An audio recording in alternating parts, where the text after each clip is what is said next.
What is going on, everyone? Welcome to another episode of Very Cold Lasagna, the podcast that houses a safe and open listening platform for all the casual, cold, and the dumb takes on the world of pro wrestling and sports. I am your host, DylanLasagna. Welcome to today's episode number 98 of this freezing cold podcast that has the icy yet spicy lasagna in that very cold fridge. Today, we're going to be having our finale to our March Madness, and that is our 2021 NFL season recaps, the finale to all of it all, if that makes any sense. But anyway, before we get into the final three teams that we're going to be covering in our NFL season recap madness, I just want to thank all of you that have listened, all of you that have watched this on YouTube, however you consumed this season recap madness here on Very Cold Lasagna in the past month of March. It has generated a little bit of traffic here on Very Cold Lasagna, especially on the YouTube side. So I appreciate each and every one of you that has checked it out. It has also had me consider how should I approach this next year when I do my season recaps. Obviously, there were some things that affected how I did these recap series, these recap episodes along the way. Of course, being the biggest one being free agency, having to go back and kind of readjust some things before I hit the record, and obviously missing some things after the episodes had come out, especially in that peak point of the beginning of free agency. But nonetheless, we managed to pull through. I managed to address those things along the way. And, again, I just thank you for listening to it, watching this season recap series this past month. And again, who knows how I'll do it next year. Some things to consider going forward, how I'll approach this. I think doing this as standalone videos on YouTube may be a little bit more helpful, but considering how much more people consume that than the actual full episodes, who knows? Who knows how I'll approach it next year, because a year's a long time. But, either way, I just thank each and every one of you for, watching all, or if any, of my season recap videos for all 31 NFL teams in the month of March. And if you want to check out anything in relation to Very Cold Lasagna, make sure you subscribe to the YouTube channel, and of course like, comment, and share any of the episodes, any of the videos that come out on that YouTube channel, and follow Very Cold Lasagna on YouTube, Apple Podcasts, Spotify, Anchor FM, and Google Podcasts, and of course on social media on Twitter and Instagram at Very Cold Lasagna. So let's get into the final portion of our season recap madness. The madness ends here. Instead of a final four, we have a final three, a triple threat here in our season recap madness. We have the three teams that made it to the conference championships, and only one that won it all here on this episode. We have the Kansas City Chiefs, the Cincinnati Bengals, and the LA Rams. And wait a minute, hold on. There's one team. You're probably wondering, where's the other team that made it to the conference championship? As I mentioned before, I already talked about my San Francisco 49ers, so we're not going to get into that. We're not going to get into that here in our final portion of our season recaps, because I already did a full dedicated episode to that. So again, check that out after this. But anyway, these are our final three. Two of these teams were oh so close to winning it all, but just got outdone by one team that rammed them right in the ass. And we're going to talk about it right here and right now in the final portion of our 2021 NFL season recaps. The first of three teams that we're going to be talking about today is the Kansas City Chiefs. The reigning, defending, undisputed AFC champions heading into 2021. They've had a mix of good and bad in the last 2 years, going to two straight Super Bowls. And of course, we all know what happened in the 2019 season. They won their first Super Bowl in over 50 years over the San Francisco 49ers in Super Bowl 54. Patrick Mahomes leads the Chiefs in a comeback over the 49ers and wins Super Bowl MVP. And then in 2020, in that pandemic-riddled season, they had a little bit of, struggles, but for the most part, they cruised through pretty easily in the AFC playoffs and took care of the Browns and the Bills before going back to Super Bowl 55. But the biggest thing was, they got hammered by Tom Brady and the Bucs in their home turf. So the biggest reason why the Chiefs lost that game against the Tampa Bay Bucs was an offensive line that was brutalized by injuries all throughout that 2020 season, including to left tackle Eric Fisher in that AFC Championship game against the Bills. So in turn, that Bucs front seven was able to get to Patrick Mahomes pretty easily and oftentimes left him as a scrambled duck. So they lost pretty badly in the Super Bowl. But fortunately for Patrick Mahomes, the Chiefs front office addressed that big-time weakness during the last offseason, addressing it by adding in the likes of guards Joe Thuney and Kyle Long, getting him out of retirement. And they trade for tackle Orlando Brown Jr. for the Baltimore Ravens. And then in the draft, they got Oklahoma center Creed Humphrey. So the Chiefs, aside from the offensive line, they didn't really need to do too much in free agency. But actually, I retract that. They should have done a little bit more on the defensive side because aside from the offensive line, that's pretty much where they got torched yet again. All those familiar feelings back in the last couple of years. That defense getting torched by opposing offenses. And it was no different when Tom Brady lit up on Kansas City in the Super Bowl.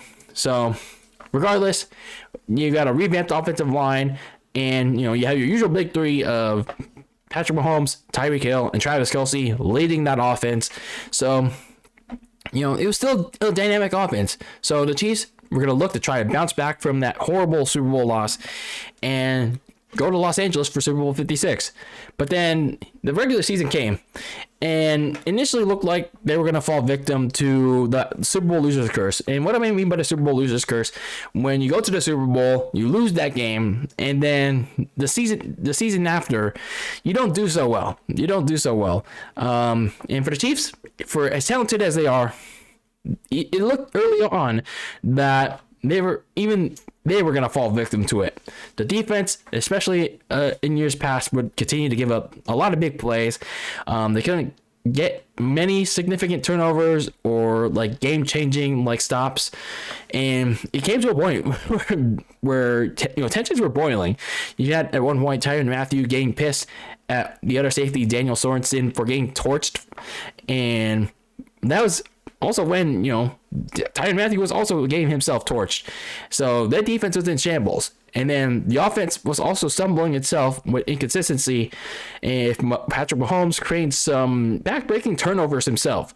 And that was because, of his unwillingness to let the play go. He didn't want to eat the sack for whatever reason. He just wanted to try to see if there's anything happening, but no. Also, defenses like the Titans, the Chargers, and the Buffalo Bills, they also took away Mahomes' deep threat to Tyreek Hill, and Mahomes often went to Travis Kelce as a result of that, and he also went to others like Byron Pringle, McCole Hardman, those reserve receivers. The thing was, it didn't happen right away. So for Mahomes, it was a little bit of an adjustment period.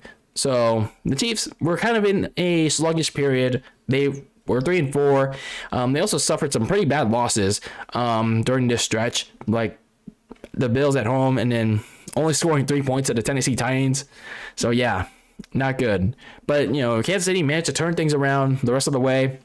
The defense suddenly started to play better, whatever adjustments they made. And, the better play from the defense, it let Mahomes get some time for the offense to, get their shit together. And they eventually settled in, and Mahomes and the offense seemed like they were going to be back to their normal selves.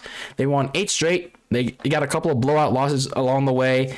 They also got a critical Thursday night win over the LA Chargers in Los Angeles to break that tiebreaker between them and the Chargers. So all Kansas City had to do by that point was go out and win out to win the AFC West. So they actually had to do that pretty early, as soon as the next week, because the Chargers clippered up to the Texans the following week, and the Chiefs easily disposed of the Pittsburgh Steelers at home, and they won the AFC West just like that.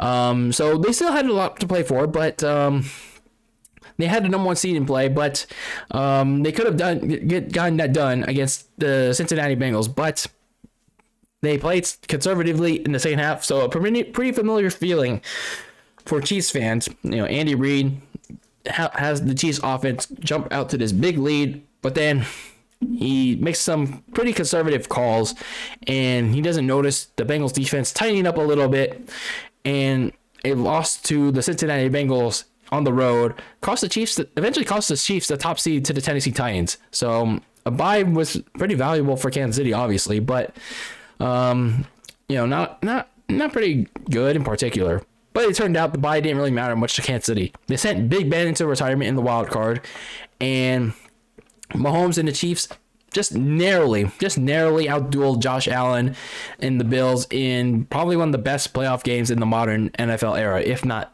one of the best playoff games ever. So the Chiefs go on to their fourth AFC Championship game straight. They get to stay home because the Bengals managed to upset the top seeded Titans, because the Titans can't do shit. So in the AFC Championship game, it seemed like Mahomes and the offense were going to easily take care of business as well. They scored 3 straight touchdowns, and it seemed like they're going to defy the loser's curse and go to Los Angeles to play in the Super Bowl for the 3rd straight year. But then, just like in their previous game against Cincinnati, Andy Reid decided to get conservative again. And that conservative play started to affect Patrick Mahomes. So that conservative approach allowed Joe Burrow, the Bengals, to claw back from a 21-10 deficit to eventually take the lead in the fourth, 24-21. The game went into overtime, and just like with the Bills game the previous week, the Chiefs won the coin toss again. But unfortunately, unlike that previous week, they could not score and win the game because Mahomes just yeeted a pass under pressure because, again, the mistakes of Mahomes from early regular season, he just didn't want to let the play go. He did not want to eat the sack. He just yeeted a pass to Tyreek Hill, and it got deflected off Jesse Bates and into the arms of the other safety, Von Bell. And the Bengals eventually just milked it down the field and advanced to Los Angeles themselves on an Evan McPherson field goal and ended Kansas City's hopes of a Super Bowl run in a return. So, for Kansas City, you had a bad stretch, an early bad stretch. You were 3-4, but they settled in. They managed to settle in. You got 8 straight wins. Mahomes back to being Mahomes towards the end of the season. And the defense played a little bit better, but it was the conservative coaching and a mistake too many from Mahomes in the eventual title game that stopped them in their tracks from going back to from the Super Bowl. So overall, I mean, it was another successful season for Kansas City, but just it could have been something a little bit more if Mahomes didn't make a mistake too many and Andy Reid just continued to have the offense score points, because once they scored those 3 touchdowns, he for whatever reason, he just felt comfortable with that. It's just kind of weird. So a little bit disappointing end for Kansas City. So you're going into the offseason. You didn't really have much cap space to work with going into free agency. You had around $11 million. So you had a lot of difficult decisions to make with a lot of free agents, a lot of key free agents heading into that free agency period a couple weeks ago. So like the likes of Orlando Brown, Tyrann Mathieu, Melvin Ingram, Travarius Ward, Byron Pringle. There were a lot of key pieces to that Chiefs team over the past couple of months, the past couple of years. So a lot of difficult decisions for Kansas City to make. But the biggest decision that nobody expected, though, was trading away top receiver Tyreek Hill to the Miami Dolphins for multiple picks. Like, this was not even talked about. This is not even a talking point until literally the moment he got traded. Like, holy hell. Like, nobody knew, like, Tyreek Hill wanted an extension. Like, nobody knew that the Chiefs and Tyreek Hill were working on trying to get a contract extension done until literally the moment that Schefter, Rappaport, reported out that Kansas City gave Tyreek Hill and his agent their blessing to go out and seek a trade. And then literally hours later, it happened. Like, holy hell. So they get a big haul back. They get this year's first, second, and fourth round picks. They also franchise tagged their left or right tackle. I don't know. Either way, tackle Orlando Brown Jr. So they get his services for another year while they try to work out a long-term deal.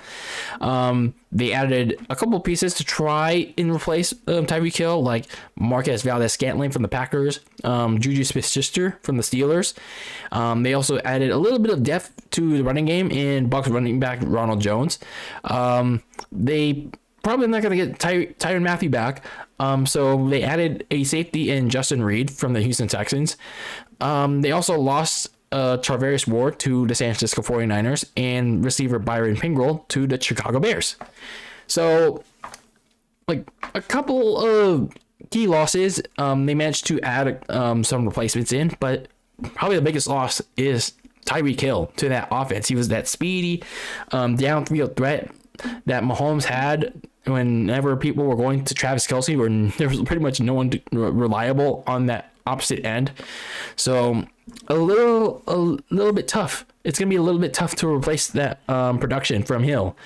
So you have about $14 million left in cap space. So you have a lot of draft picks in this coming draft. So might as well keep all that cap space for your 12 draft picks. In the first round, you're currently slated to pick at number 29 because that was the first round pick that the Dolphins had from the 49ers, and your own 30th overall pick.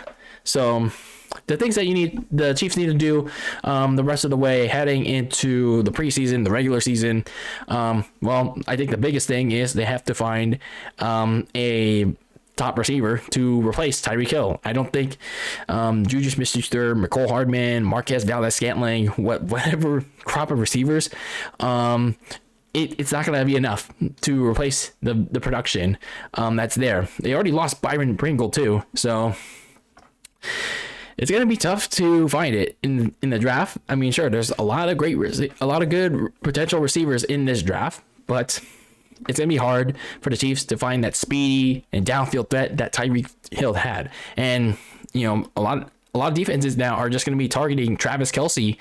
They're going to be doubling him because he's going to be pretty much the go-to option now. So the Chiefs not only need a top receiver, but perhaps, you know, they can also use their day 2 pick to find a number 2 or number 3 option and have them compete with McCole Hardman or Marquez Valdes-Scantling for either spot. I think they could also use some help on the defense, pretty much the entire defense, because again, it's been a common weakness. It's been a common weakness to the Chiefs for the last couple of years, and again, it bit them in the ass when it mattered most. Defensive linemen Chris Jones and Frank Clark, they could use some help to strengthen that pass rush. And, you know, drafting an edge rusher on day 2 or trying to convince Melvin Ingram to come back on a cheap deal, you know, it can help.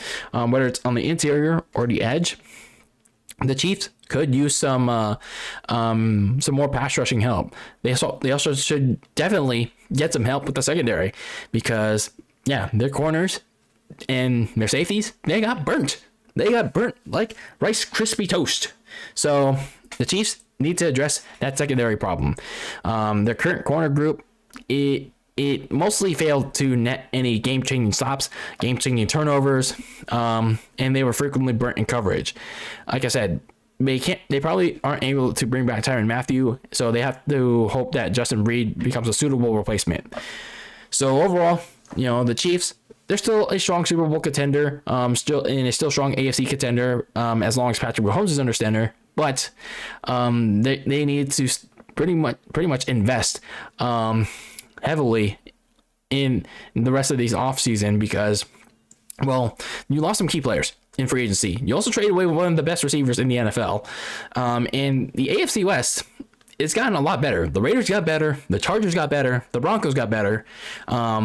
So Kansas City's hopes of returning to the Super Bowl, considering how much has happened to them, it's becoming a little bit more challenging. And if they don't do anything to address their key needs, it can become even more difficult for them. So the next team that we have is the Cincinnati Bengals, the current reigning and defending undisputed AFC champions of 2022.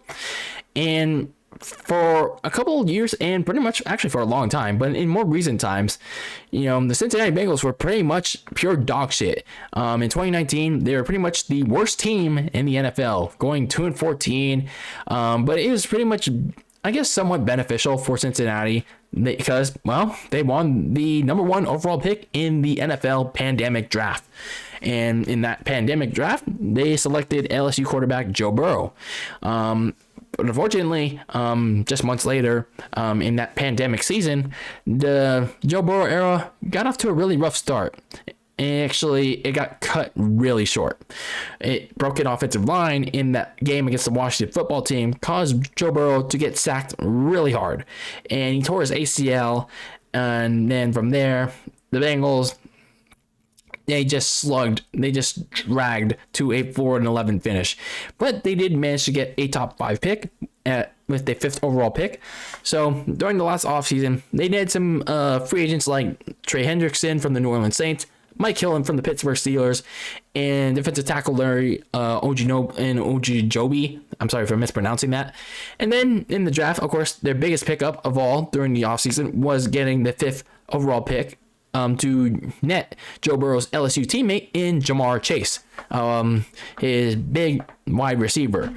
Now, of course, it's still debatable of whether or not getting Jamar Chase was the right decision over, well, perhaps what was the one thing that the Bengals front office ignored in that offseason last year, the offensive line.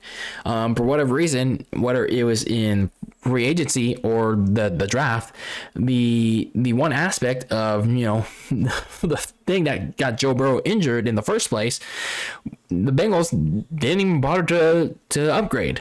And it was pretty concerning for Mr. Burrow because, well, something like that could happen again. And he's just coming off a major injury.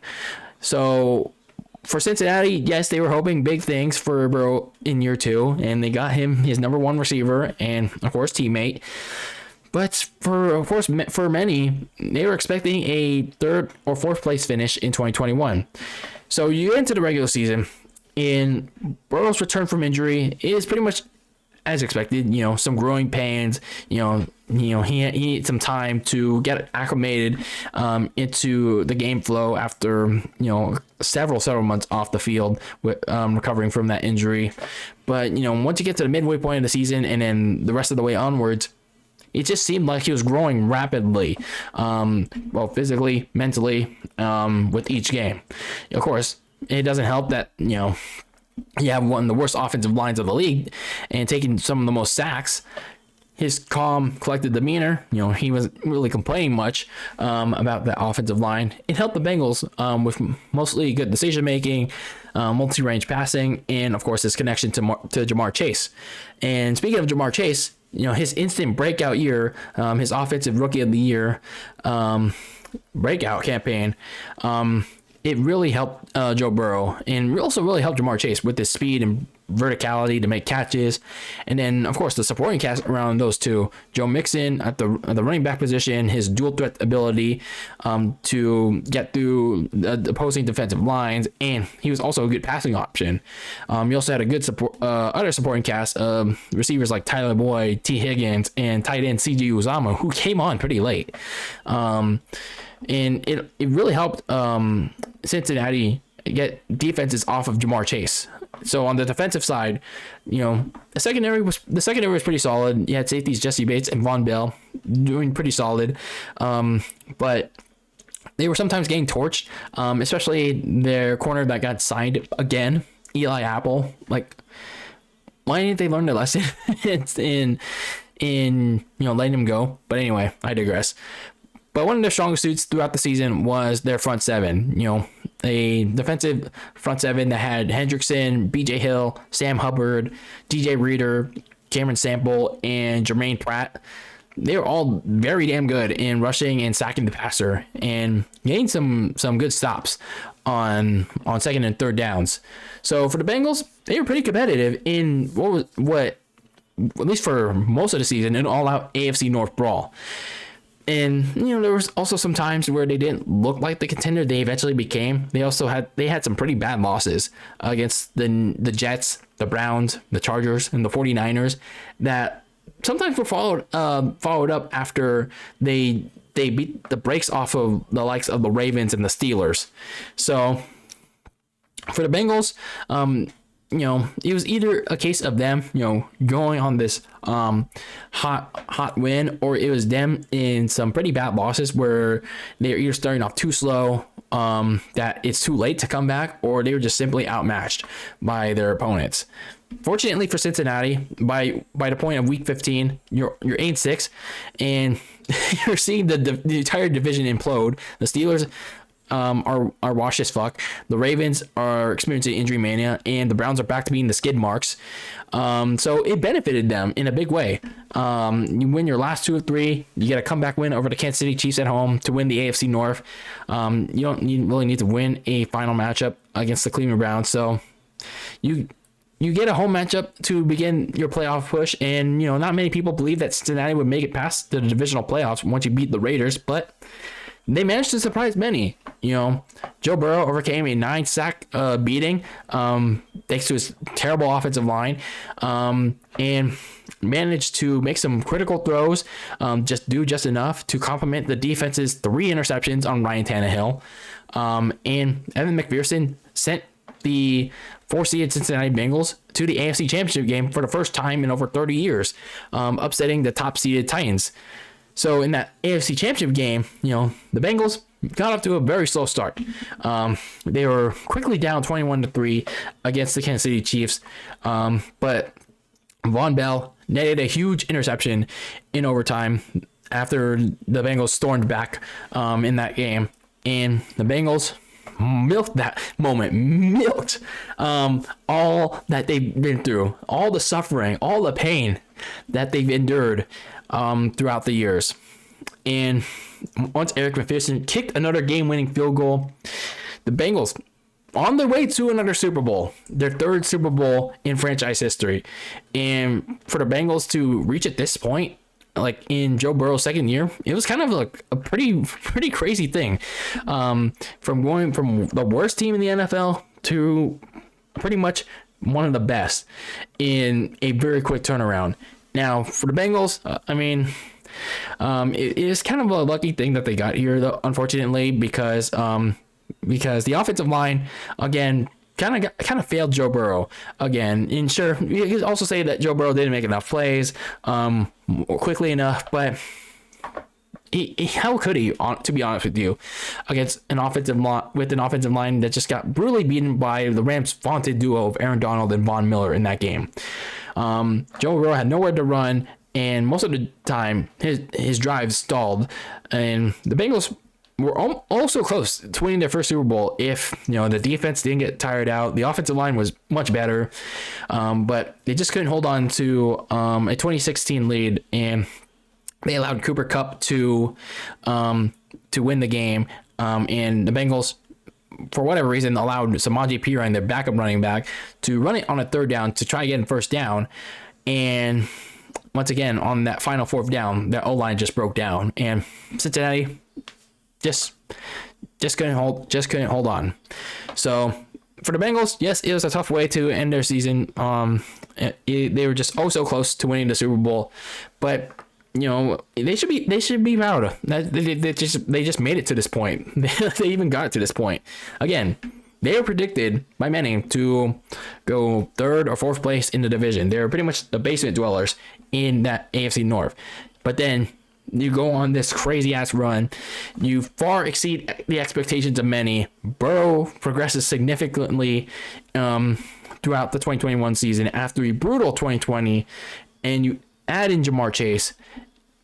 It ended up being the right decision after all. Sure, you still have to fix the offensive line, but it ended up being the good choice for them after all. And then the defense picked up steam in the playoffs, and that really helped the offense get more opportunities over to get them the eventual victories over the Tennessee Titans and the Kansas City Chiefs to go to the Super Bowl. So for Cincinnati, the Bengals, and their fan base, a lot to be proud of this year. And yes, this may have been their best opportunity to win it all, despite getting to their ultimate goal very early in what was supposed to be their rebuild. I'd say the future looks pretty bright for these young Tigers in the AFC. Now, sure, it's still going to be pretty competitive in the AFC, but you have a new king of the North in the AFC North. So going into the offseason, the Bengals were pretty fortunate.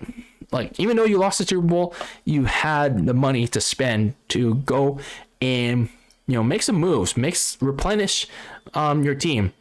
You had around $57 million in money to spend, and some of your key free agents include safeties Jesse Bates and Ricardo Allen, BJ Hill and Larry Ogunjobi, Riley Reef on the right tackle, CJ Uzama and Trey Flowers.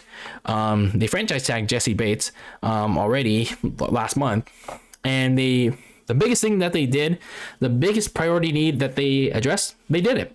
They addressed the offensive line, signing the likes of Bucs guard Alex Kappa, Cowboys right tackle La'el Collins, and Patriots center Ted Karras. So right off the bat in free agency, they address their top priority need: offensive line, offensive line, offensive line. So Joe Burrow has to be a happy man right now. So they did lose CJ Uzama to the New York Jets, so another weapon in that offense gone. But I don't think they're fretting about it too much. So after all that spending on the offensive line, they have around $18 million left to spend. I bet a good chunk of it is going to go to their draft picks. So for Cincinnati, you're picking 31st in the draft, and I believe something that they could do for the rest of the offseason is just continue to add some depth to that O-line. Now, sure, you added these three big names that I just mentioned, but it doesn't hurt. It doesn't hurt to add a little more depth to the offensive line, be it guard or tackle, because the current pieces that they had prior to those three signings, they weren't the greatest. They weren't the most consistent. Now, it doesn't mean that they should go using their very late first round pick on another guard or left tackle, but they should use like the later rounds to hopefully find some hidden gems. So that front office, that scouting department should be studying very well. That could be like rotational pieces for like the starting offensive line. I think they should also address the corner position in the draft, or maybe get like a bargain deal with whoever's available. The pass rush, as I like to say, that pass rush can be just as good if supported by a good secondary, including its corner group. Eli Apple, I don't know why they decided to re-sign him for another year, because he was getting burnt like a crispy motherfucker. So Cincy has to at least use their first round pick on the best available corner, or maybe use a day 2 pick to find that best available corner for defensive coordinator Lou Anamuramou. So if it's not in the draft, maybe they can get a veteran presence like Stephon Gilmore or Bryce Callahan to take a bargain deal, because maybe they're waiting for the draft to be over with to see who's going to take the bait. So overall, Cincinnati Bengals, they surprised many people in 2021. You also got a good year out of Joe Burrow coming off that terrible ACL injury. Jamar Chase had an incredible year for a rookie. The defense caught on fire late in the season. I mean, sure, they didn't get it done in Super Bowl 56, but you got to give them credit. You got to give them credit for getting it to that point. And the AFC is going to be pretty competitive in 2022, but the Cincinnati Bengals are not just going to lie down, take the puck just yet, because, as you've seen throughout this offseason, they continue to get progressively better, and as long as they continue to add pieces around Joe Burrow, protect him well, the Cincinnati Bengals are not going to go down quietly just yet. So last but not least, on our 2021 season recap madness, the final team that won it all, and boy, this is going to sting like a bee, is the LA Rams, the Los Angeles Rams. The Rams in the last few years were a team that felt Super Bowl ready, and they actually were Super Bowl ready, but they were just missing one key component. And obviously, that key component being a quarterback that can take them all the way and win it all. Now, technically, they had a quarterback that could take them all the way, but that ended up being a gigantic flop. That quarterback being former first overall pick from 2016, Jared Goff. Jared Goff took them to Super Bowl 53 in the 2018 season, and they failed miserably against the New England Patriots and Tom Brady.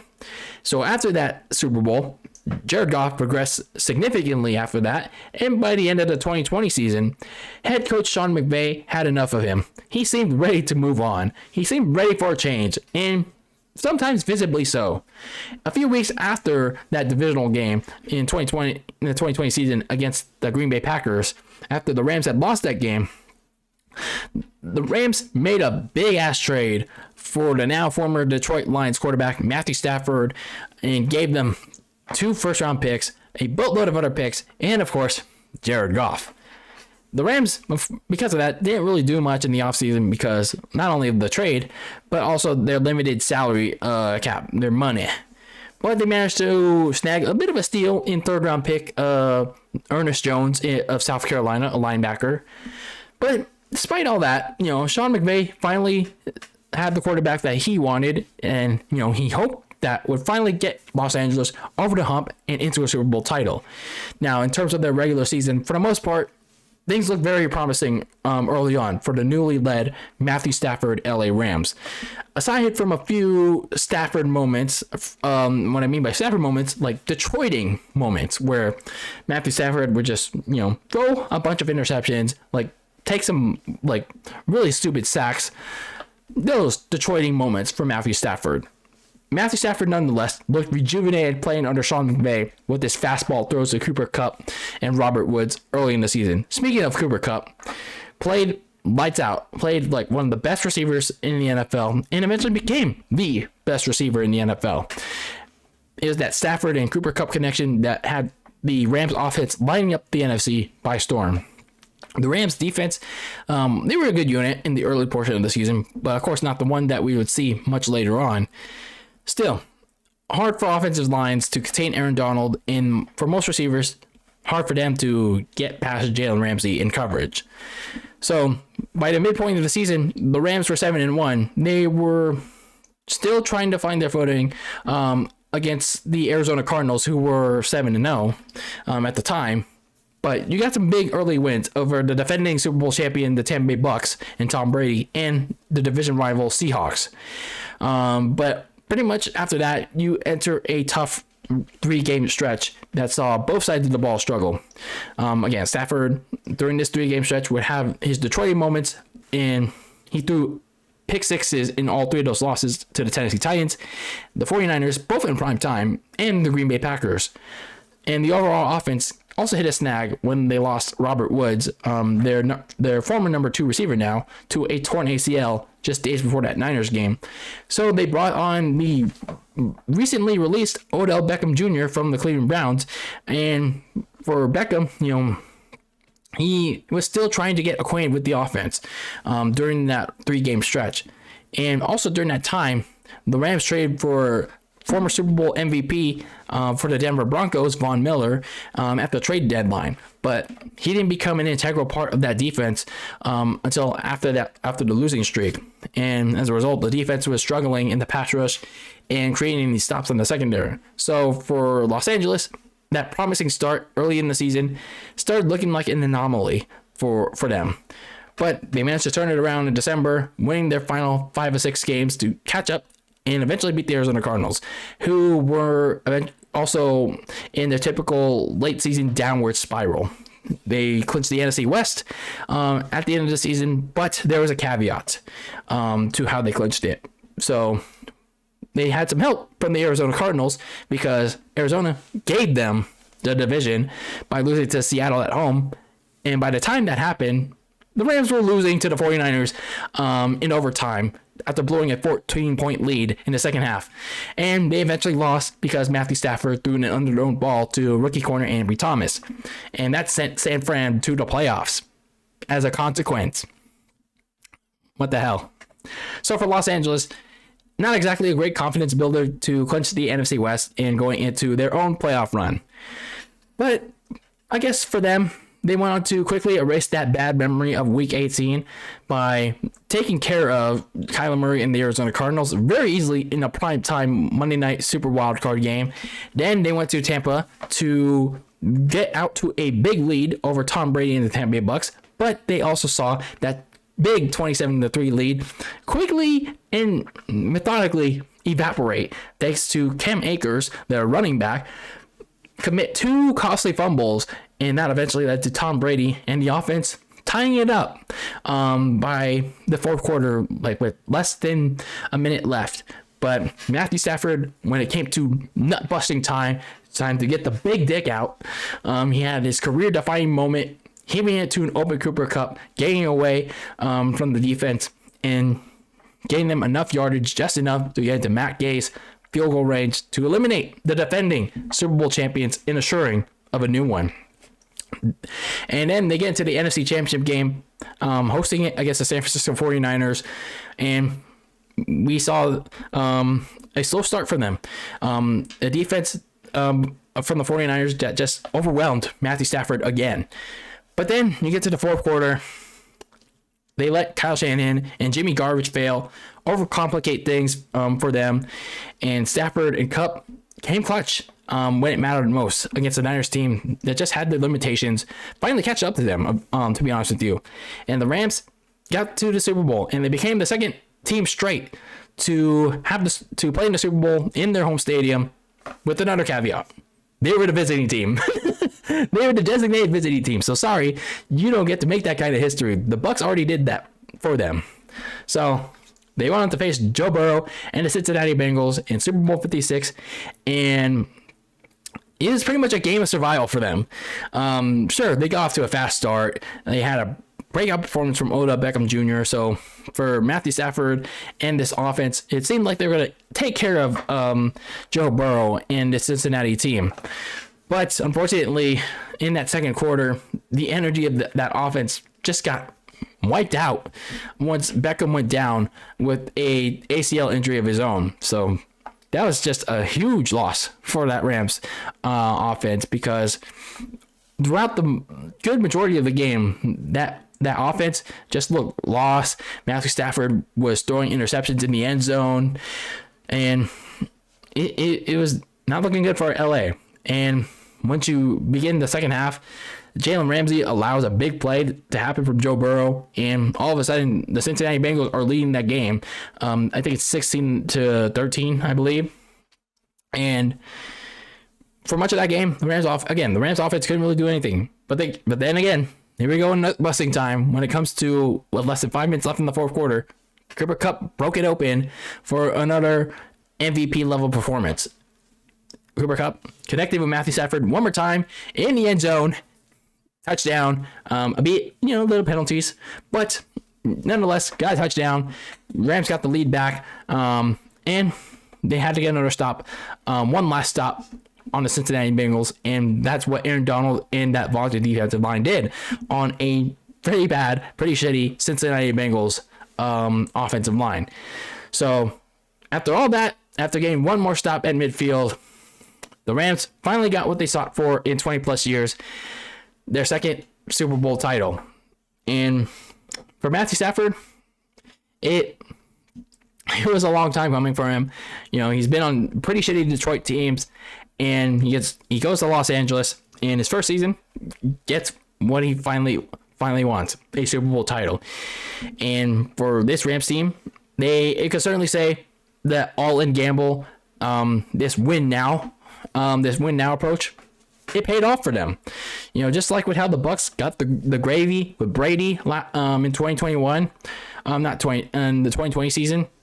The Rams put all the cards. They pushed all the chips in on Matthew Stafford, and yes, he didn't do as much as in the divisional game, as well as I guess a little bit of the NFC Championship game, but for the most part, he really benefited the Rams. He gave the Rams a lot of juice, and when it came to nut busting time, unlike Jared Goff, he gave the Rams a clutch performance.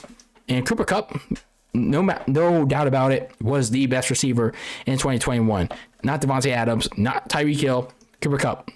His elusiveness, his speed, and ability to make the catch, and relentlessness to get that touchdown really elevated the Rams offense and helped them get that Super Bowl in a big way.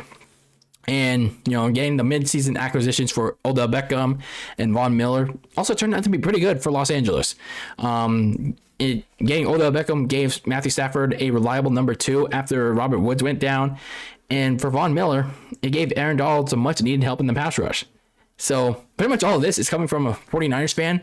But, I guess you could say I'm willing to admit that the Rams are certainly doing a hell of a lot more than my 49ers and pretty much any of the NFC West teams to accomplish a Super Bowl. Even for them, even if it potentially mortgages for the Rams their long-term future. So nonetheless, a very successful gamble pays off for the LA Rams, and for them, they're currently in an offseason to try and have hope for a repeat in 2023, or 2022, 2023, whatever. So it wasn't easy to begin with, though. They were in the red, minus $14 million in cap space, so a little bit maneuvering, a little bit of shuffling in terms of contracts, in terms of who they have to release, who they have to let go. Some of the key free agents included Von Miller, Odell Beckham, 2 key pieces that they got in midseason, Darius Williams at corner, defensive tackle Sebastian Joseph Day, running back Sony Michel, who came on pretty early, right guard Austin Corbett, and center Brian Allen. 2 kind of key pieces in the offensive line. So some of their offseason moves already was signing Matthew Stafford to a long-term contract extension, so pretty much rewarding him for bringing him a Super Bowl title. They also traded away receiver Robert Woods to the Tennessee Titans for a 6th-round pick, so they kind of got rid of his contract for cap purposes. Unfortunately, they also saw their longtime left tackle Andrew Whitworth retired, so I guess you could say for Whitworth, he went out on top. Perhaps one of the biggest moves that they made in the offseason so far was getting former Seahawks linebacker Bobby Wagner, who got released by Seattle, and they also got former Bears receiver Allen Robinson. So you get a big addition on defense to replace Von Miller, and you get an addition to replace Robert Woods and maybe Odell Beckham and Allen Robinson. So they're expecting big things for Mr. Robinson. And then they lose Von Miller to the Bills. They also release Johnny Hecker, their punter, and he goes to the Panthers along with guard Austin Corbett. They also lost their corner Darius Williams to the Jacksonville Jaguars and Sebastian Joseph Day to the crosstown LA Chargers. So for the Rams, a lot of key losses, but they hopefully for them, they countered it with some big additions. So for the Rams, they have about $8 million in cap space, so enough to net to sign their draft picks, which won't happen until the 3rd round because of trading away their 1st round picks all throughout these years. So they're currently slated to pick at 104, the 3rd round, ladies and gentlemen, in the NFL draft. But LA doesn't give a shit. They don't give a shit. So for the Rams, some of the things that they need to address for the rest of this offseason is getting some offensive line help in the draft or in the bargain bin. So it's going to be a little tough for them to find that gem, to find whoever's left in the free agent market. So especially because, they lost Whitworth due to retirement. Austin Corbett is on the Panthers now, so the Rams have to revamp that offensive line a little bit, or they're gonna risk running into trotting out what they have. And so the scouting department is going to have to look long and hard at finding a potential third round offensive lineman that could replace either one. So it's going to be tough for them. They also have to get a corner opposite Jalen Ramsey. And like with the offensive line, risk trotting out the current crop. The next man up is David Long after Darius Williams left to the Jaguars. And, looking at some of the film for David Long, some of the highlights that are out there, he's kind of He's kind of pretty average. So they either have to look long and hard at the late rounds of the draft, hopefully get some sort of steal in the fourth round or the fifth round, or they have to turn to the veteran market, or maybe just take a chance at what they have. So for Los Angeles, they made that big risky gamble in trading for Matthew Stafford, but it worked out in the end. They got him the championship, and that's all that matters for them. Sure, they had a rough stretch in between midseason, and there were down moments for Matthew Stafford, but their all-in plan worked out in the end. They still have their quarterback, they still have their top receiver, their top defensive tackle, and they also got some key additions, even with all their maneuvering with the money. So even if they weren't able to get some of the band back together, the Rams in 2022, even if they continue to defy the salary cap and find some whatever hidden gems in the draft, they could be smelling repeat in what might be an uncertain and pretty weak NFC. So for the Rams, they went all in and then paid off pretty damn big. And with that, our 2021 NFL season recap madness is in the books. Done and dusted. 31 teams in the books, and we are all done with it. We are all done. Holy crap. It went by really, really quick. And I gotta say, it was pretty fun, but also pretty stressful too. Just trying to figure out what exactly these teams did again. Because, when you're talking about this during the offseason, you sometimes forget what exactly they did during that month, those 4 months of the NFL season. But nonetheless, it was just fun talking about it, like going through their stories, going through their season. For the fans of these teams, sometimes it might not have been fun, like reflecting on that again, but hey, it's what we do here on Very Cold Lasagna, and hopefully it's a thing that we continue to do next year as well. So for the fans of these teams, what do you think about their seasons? What do you think about their free agency so far, their off season? How do you think that they'll do in 2022 and in terms of their draft, their upcoming season? Let me know. In terms of this episode, for when we talked about the Kansas City Chiefs, the LA Rams, the Cincinnati Bengals, how for those fans of those teams, how do you think they did? Let me know, whether it's on YouTube or on social media. Let's start a discussion, all right? Okay.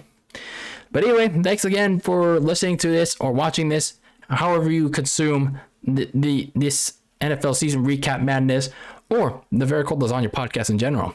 Thank you. But that's it for this episode of Very Cold Lasagna. I'm your host, DylanLasagna. Thank you for tuning into this fine episode number 98 of this freezing cold podcast. And I'm honestly not sure what to do after this, to be honest with you. Maybe a WrestleMania review. WrestleMania was this past week, right? And I don't know. It just didn't really care for it. But maybe I'll go check it out. Maybe watch some of the highlights. Maybe watch the show in fast motion. Maybe and do a review on the next episode. But anyway, that is it for this show. And keep that lasagna very cold in the fridge with your takes on the world of pro wrestling and sports. And until next time, peace out.